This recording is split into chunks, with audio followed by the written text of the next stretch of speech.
So, good evening, everyone. This is Dr. Meera. I'm a fertility specialist based at Hyderabad. Today, we'll be discussing about PCOS management.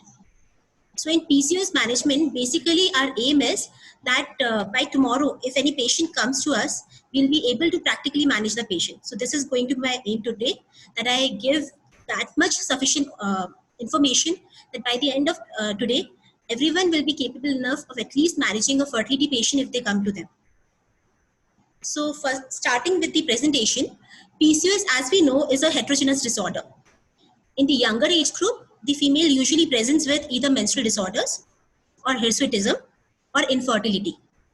And as the age advances, there are more metabolic complications which come into picture, which can be in the form of type 2 diabetes mellitus, cardiovascular disease, or increased risk of endometrial cancer.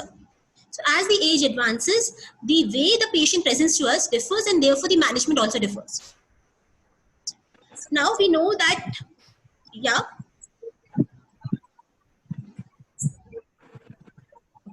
we know that most of our OP patients who come to us, they have, a lot of them have PCOS.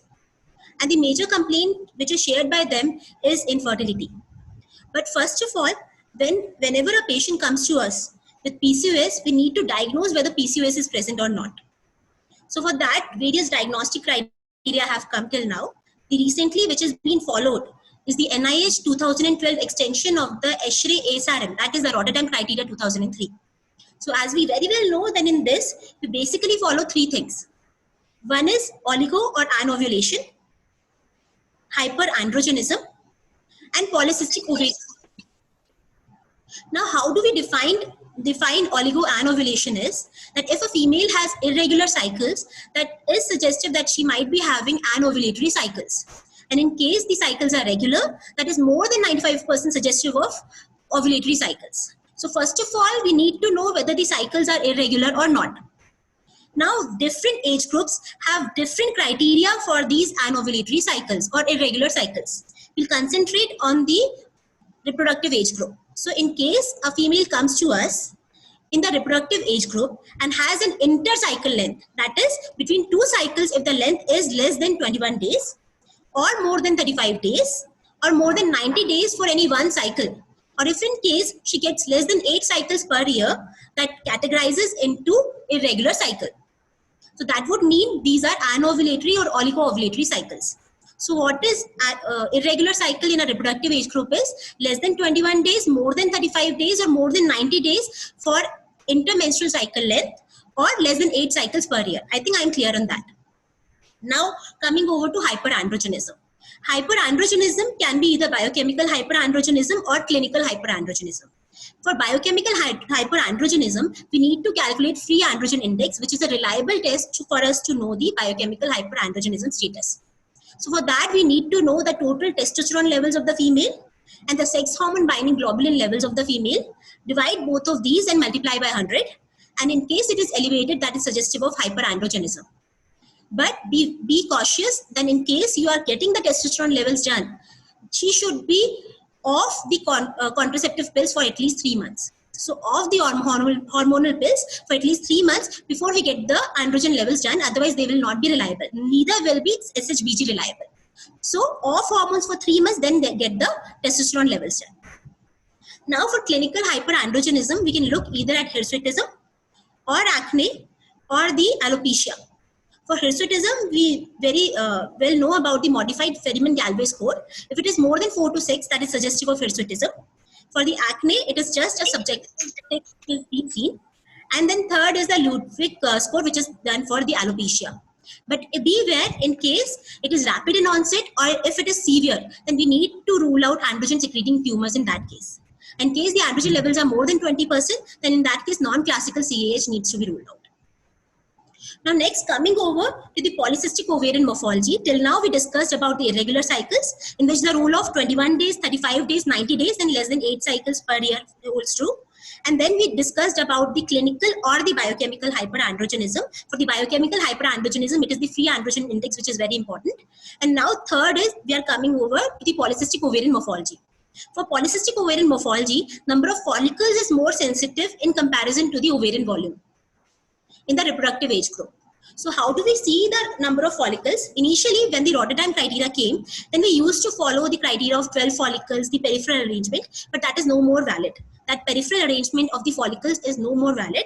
Now we consider the more than 20 follicles rule in case the transvaginal probe what we are using has more than 8 megahertz of frequency.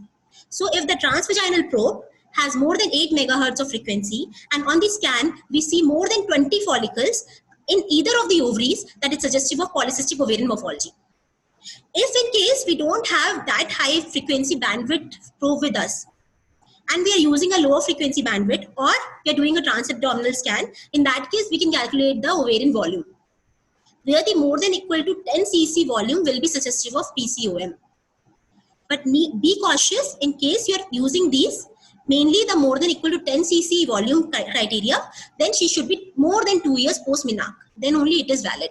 And these more than 20 follicles are valid after 8 years post menarche. So we discussed about oligoanovulation, hyperandrogenism, and also polycystic ovarian morphology. Now, based on this, the NIH extension in 2012 has given various phenotypes. So we have phenotype A, B, C, and D. How do you memorize these phenotypes and why are these important? In type A, we can use the mnemonic A for all. So in type A, all will be present. So all the three, oligoanovulation, that is irregular cycles, hyperandrogenism, and PCOM is present in type A. In type B, we can call it as a bizarre category just to memorize. In this, there will be no PCOM on scan. We do a scan and find only about 8 or 10 follicles and then we are confused whether it is PCOS or not. But yes, even this category can be PCOS in case she has hyperandrogenism, either clinical or biochemical, and ovulatory dysfunction in terms of irregular cycles. Now coming over to type C, in which cycles are present. C for cycles, so cycles are present in this. So there is no anovulation in this, no irregular cycles. Patient is getting regular cycles and just that hyperandrogenism, and on scan we see a PCOM. Type D, we can remember as D for dashing. So she will not have hyperandrogenism. So only ovulatory dysfunction and PCOM is present. Now, this is how we memorize it. And why is it important is that in type A and type B, productive outcomes are poorer. And also metabolic complications or the chances of development of metabolic syndrome are higher. So we need to be very cautious in this age group and then accordingly we can prognosticate or we can counsel the patient. So type A and type B, reproductive outcomes have been found to be poorer and the metabolic syndrome has been found to be higher. Now coming over to, once the patient comes to us, how do we work up that patient? So first of all, we'll make the diagnosis as we have discussed now, whether she has irregular cycles or not, hyperandrogenism whether present or not, and on scan whether we see PCOM or not. Now next is that we need to consider her age, duration of infertility, and her BMI. These three things are very important in terms of managing the patient. So age of the patient, duration of infertility of the patient, and also the BMI of the patient along with the previous treatment cycles which she have taken, those are very important. So in the previous treatment cycles which the patient has taken, we'll consider what medications has she used, whether she was on metformin then or now. Has she developed OHSs ever during the treatment cycles?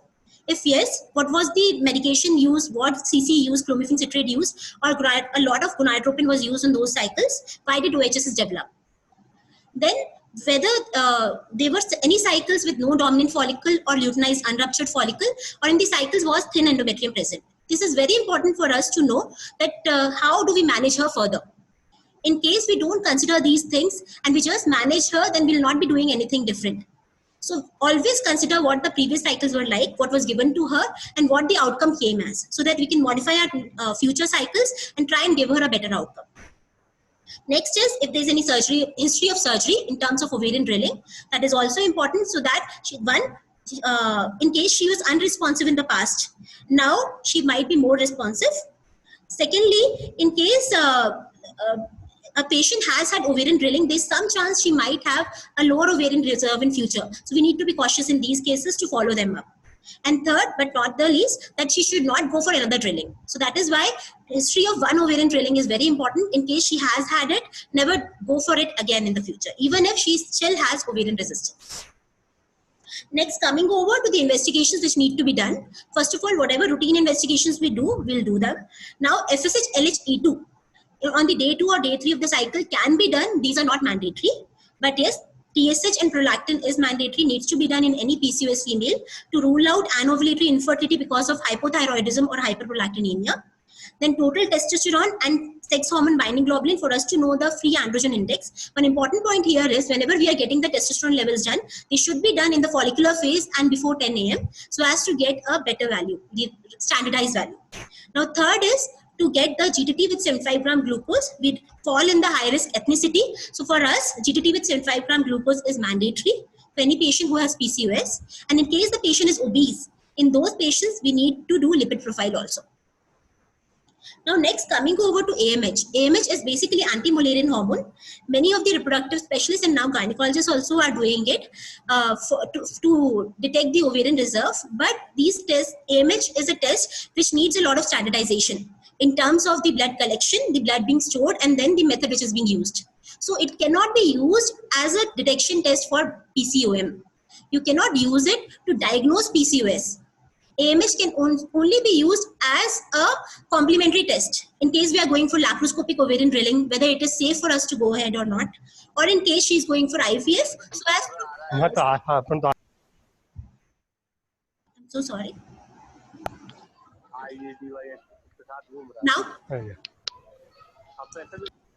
Now coming over to the management of such females. So management, in case of management, we need to see the body weight of the female, BMI and waist circumference, which is to be done at each visit or 6 to 12 monthly. Then blood pressure needs to be done annually. Glycemic status at baseline with GTT and can be repeated 1 to 3 yearly depending on how much at risk is the female for developing GTM or developing diabetes. Then lipid or glucose intolerance, lipid profile for overweight or obese women, and we need to optimize the mental, emotional, and sexual health of these females. And in case they are smoking or taking alcohol, then that cessation needs to be done. So it is body weight, BMI, waist circumference, each visit or 6 to 12 monthly, blood pressure annually, and glycemic status at baseline and repeated 1 to 3 yearly. Coming over to the lifestyle management. In lifestyle intervention, basically we look at the diet and also the exercise intervention. So in case of diet, to achieve the weight loss, the energy deficit of 30% of 500 to 750 kilocalories per day is sufficient. And the patient needs to take a reduced glycemic index diet. So energy deficit of 30% of 500 to 750 kilocalories per day of the diet energy deficit is required. For the exercise intervention, it can be either 150 minutes per week or 250 minutes per week of moderate intensity exercise, depending on whether prevention of weight gain is required or modest weight loss is required. In case patient has a BMI of 40 kg per meter square or the BMI is 35 kg per meter square with metabolic syndrome, in these cases, bariatric surgery can be considered. Now coming over to ovulation induction. Ovulation induction in these females, now most of these studies are in favor of letrozole. So letrozole with time is becoming the first line pharmacological treatment agent for patients with PCOS. Some studies have shown a statistically significant increase in the live birth rate. And secondly, the risk of multiple pregnancy is much lesser with letrozole compared to clomiphene citrate. And also, as there was a concern in the past that letrozole can lead to increased congenital anomaly rate, that is no more proven. So there is no increased congenital anomaly rate with letrozole. The aim for us in these induction cycles is a monofollicular development. And we trigger the patient usually when the follicle is more than around 21-22 mm with flow around perifollicular flow around 80%. And we always need to learn from the previous cycles as I was discussing. So in case there is history of luteinized unruptured follicle in the past, then in these cases don't give any external estrogen to the patient. Trigger the patient a bit late. Give dual trigger plus minus GCSF can be considered. So we don't give any external estrogen, we don't give any NSAIDs to the patient. Trigger the patient a bit late and dual trigger plus minus GCSF can be given. For thin endometrium, we can start vasodilators from the very start. Clomiphene citrate is a big no in these cases because it can have anti-estrogenic effects on the endometrium. Try for multifollicular development but not more than 3 follicles and wait for trigger till the endometrium reaches around 8 mm or at least around 7 mm in case the thickness was much lesser in the previous cycles. Next is, in case history of OHSS is there, then don't use gonadotropin in this cycle.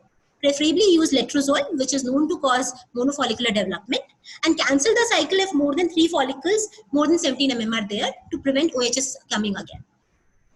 So this is how we learn from the previous cycles. And in case the previous cycle patient has had, but either she needed a lot of gonadotropins in those cycles and only one dominant follicle came up, that too after a long time of gonadotropin, or in case no dominant follicle came up, then that patient has some resistance at the level of ovaries. So what we need to do is, first and foremost, is lifestyle modification. So patient needs to understand that if she has around 5 to 10% of weight loss, that resistance can become lesser. The gonadotropin dose which we might need to use will be much lesser. And secondly, the pregnancy can be much safer for her. Second is, we need to rule out hyperprolactinemia, hypothyroidism, and also hyperandrogenism. In case hyperandrogenism is present, then when the stimulation is being started, we can start her on steroids at a minimal dose of around dexamethasone 0.5 milligram at night time, but make sure that she does not have hypertension, neither does she have deranged blood sugars. And add metformin from the day the patient comes to you after getting the GDT done, if it is not already done. So this is the treatment which has been used. Now, after using this also, in case she still remains resistant, then the next options we have is either to use gonadotropin stimulation during the cycle, or to do laparoscopic ovarian surgery or drilling. Now, for both of these procedures, patient needs to understand that one has benefit over other in one or the other way. Laparoscopic ovarian drilling, it is a one-time procedure, but it is not 100% success rate with laparoscopic ovarian drilling. Around 70% success rate can be assured with laparoscopic ovarian drilling. But around 30% will still keep on having this resistance or irregular cycles in future also. Now, there are few patients who are good candidates for laparoscopic ovarian drilling. It is those patients who are young, who have a less duration of infertility, have a low BMI, have high LH levels. In case patient has high androgen levels or has a long duration of infertility, she is not a good candidate for laparoscopic ovarian drilling. Patients who are of advanced age, long duration of infertility, are obese, have marked hyperandrogenism, preferable to use gonadotropin in these cycles, because laparoscopic ovarian drilling might not work. Now, a few patients come to us who are coming from the periphery and they cannot come for follow-up, or they are undergoing laparoscopy for other reasons. In those patients, laparoscopic ovarian drilling can be considered. But when we are doing laparoscopic ovarian drilling, this rule of 4 is very important. Armour's rule is very important, that whenever we are using electrocautery for drilling, it should be around 40 watts of the temperature which should be used, then 4 punches, 4 mm depth, and not more than 4 seconds. So 40 watt, 4 puncher, 4 mm depth, and 4 seconds is the rule for ovarian drilling. One thing which patient needs to understand in laparoscopic ovarian surgery is that there are a small risk that patient can have a low ovarian reserve in future, or ovarian failure can happen. And also sometimes periadnexal adhesion formation can happen, because of which the fertility can reduce further. Now, in case we opine to go for gonadotropin stimulation and patient is also willing for the same, in that case, we can either go for a low dose protocol or a high dose protocol, or a step up or step down protocol. Now, what is preferred now is a chronic low dose protocol. The reason being that it is mostly able to give rise to a single follicle development. Risk of OHSS is much lower with chronic low dose protocol. And how do we give it is that we start with 37.5 units of gonadotropin, either HMG or recombinant. Anything can be used. And then 37.5 of gonadotropin, when we are using it, we don't increase the dose till 7 days of the injection. But in between, we see whether she is hyperstimulated. And then after 7 days of the gonadotropin, we do a scan for the patient and see if the follicle is developing or not. If there is follicular development, continue with the same dose. In case there is no follicular development in those 7 days, then we can increase the dose by a minimal of 50%. So as to reduce the risk of OHSS. Whenever a patient is going for a gonadotropin stimulated cycle, she needs to understand that even if we are using OHSS is still there. Now, which gonadotropin, as we discussed, any gonadotropin can be used, recombinant or HMG. And what measures can be taken for OHSS prevention? For us to know what measures to be taken, we should know what are the high risk factors. As far as ovulation induction cycles are concerned, a patient who is lean, has PCO morphology, history of ovarian hyperstimulation syndrome, and is young is at high risk of ovarian hyperstimulation syndrome. So a lean patient, PCO morphology, history of OHS in the past is a very important risk factor. Or young age are important risk factors for OHS development in future. So preferably go with a chronic low dose protocol and be very cautious before increasing the dose. Now, also screen for depression and mood disorders, which can be quite prevalent in these patients because of hirsutism, acne, obesity, or infertility. And also, in case a patient wakes up unrefreshed from sleep, snores at night, in those patients, you should consider the diagnosis of obstructive sleep apnea and need to rule it out because it is an independent risk factor for cardiovascular disease in patients who have obstructive sleep apnea and PCOS. So, summarizing it all, PCOS is basically a heterogeneous disorder which can present in the young female with either hirsutism or irregular cycles or with infertility, whereas in the older age group, we have more concern about the metabolic syndrome developing or risk of endometrial cancer, although the absolute risk is not very high. It is only but the relative risk is 2 to 6 times higher in comparison to a non-PCOS patient. It has different phenotypes, phenotype A and phenotype B faring worst, whereas phenotype C and D are better. And long-term consequences are there. And the foremost and the most important treatment in any PCO female is lifestyle modification. Now, let's go towards the panel discussion. We have our eminent panelist with us, Dr. Priyanka Kathuria. She is, is she there? Yeah, I'm there. Dr. Priyanka Kathuria, she is assistant professor at AIIMS Jodhpur. Then Dr. Shagufta is there. She's from Hyderabad. She's a consultant at Family Care Hospital. Dr. Saman, hello. Dr. Saman, she is a fertility specialist at Hyderabad. And Dr. Gulshan, she is assistant professor at Jhalawar Medical College. Dr. Lavanya was supposed to join us today, but due to some personal problems, she could not. She's also a fertility specialist based at Hyderabad. Okay, so first of all, let's discuss about this scenario. And then by the end of this talk, if the time permits, we'll take up the questions of the audience. So this scenario is of a 28-year-old female. She has a BMI of 22, duration of infertility being 3 years, irregular cycles with polycystic ovarian morphology, no hyperandrogenism, and 2 cycles in past with clomiphene citrate 100 mg. History of endometrial thickness was 6.5 mm in each cycle when almost around 2 dominant follicle developed. However, so I would like to ask Dr. Priyanka if she is available, that how do you manage such patients in your OP practice? As you have already told, I think a thin endometrium may be defined as an endometrium which is 7 mm or maybe. Yeah. Can you hear me? Yeah. So first is the, when is the endometrium called thin? It is called thin when it is less than 7 mm or 8 mm at the time of the trigger. So in this patient, we'll see that in a patient in whom we have a previous history of thin endometrium, first thing is to seek a very good history. We need to rule out previous history of any septic abortion or previous DNCs, and also any history which is suggestive of maybe Asherman syndrome or endometritis.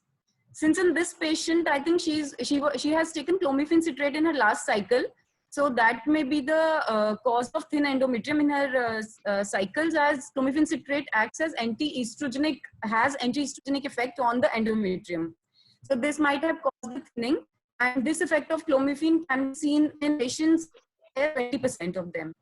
So I think in next cycle, I would like to switch to another agent, maybe a aromatase inhibitor, which may like letrozole and or gonadotropins. So since ASHRAE has also nowadays recommended letrozole as the first line for ovulation induction in PCOS, so I think that will be recommended. And then also in these patients, as we are doing the folliculometry, we can do a thing that as soon as the follicle develops to around 16 mm, we can go for monitoring, such that we can delay the trigger till the endometrium develops beyond 7 mm at least. And as far as adjuvant therapy is concerned, since although there are no recommendations, but in our clinical practice, we have seen that it improves endometrial thickness. Sildenafil citrate is the most commonly used drug for this these days. And it obviously increases blood flow in endometrium and causes thickening of the endometrium. A similar agent is L-arginine, which acts in the similar way by releasing nitric oxide. And pentoxifylline is also postulated to act in the similar way. There are other agents like aspirin, which can be added if these do not work, and other agents which have been enumerated in the literature, but the evidence is yet to come, like GCSF and PRPs, which are given intrauterine. So I think if I sum up, I think thin endometrium can be managed by firstly switching the agent. Secondly, can delay the trigger till the endometrium develops to more than 7 mm, plus minus adding adjuvant therapy, which depends on your clinical experience, since we do not have any recommendations. I think that is from my side. Perfect. Thank you so much, Dr. Priyanka. So the next query which is there is, so a 26-year-old female has BMI of 30. So she is an overweight female, obese female, duration of infertility being 5 years, irregular cycles, has acne, and also polycystic ovarian morphology is present. She has had 5 ovulation induction cycles in the past, but no dominant follicle formed in any of these cycles, even when the CC was given up to the level of 200 milligrams. How do you manage her when you know that the male partner has normal semen analysis and other parameters? So I would like Dr. Shagufta to take up this question, please. Meera, can you hear me? Yeah. A very pleasant evening to all of you. Let's analyze the points in this case. A 26 years young female with high BMI, irregular cycles, hyperandrogenic features, and long duration of infertility of more than 5 years with clomiphene resistance. So, before starting a further OI cycle for her, I would first like to rule out hypothyroidism, hyperprolactinemia, and treat her accordingly. I'll also counsel the patient about weight reduction by lifestyle modification, diet, and exercise. I would start her on metformin, an insulin sensitizer, which also protects her from ovarian hyperstimulation syndrome later. Once a weight loss of around 5 to 10% is achieved, which is not so easy a task to be done, Meera, I would discuss with the patient about the options available, possible outcomes. The possible options available are surgical management and medical. The surgical management includes laparoscopic ovarian drilling, but according to ESHRE, a high BMI, long duration of infertility, and hyperandrogenemia is not an ideal candidate for laparoscopic ovarian drilling. So I would counsel her for a better option, that is chronic low-dose gonadotropic stimulation. In this particular case, I would start her on a modified protocol with 5 milligrams of letrozole on day 2 of cycle. Then I'll see the response on day 4, and I'll start her on low-dose gonadotropin of 37.5 international units daily for 3 days. Monitor her again. I prefer low-dose gonadotropin here and letrozole because I want a monofollicular development. I'll counsel a patient about the cost involved, the risk of no response, and also warn her about ovarian hyperstimulation syndrome. This is from my end, Meera. Perfect. So basically, why Dr. Shagufta would prefer doing a scan after 3 days of giving the low dose is basically because can it be muted, please? Mr. Arif, can you please mute it?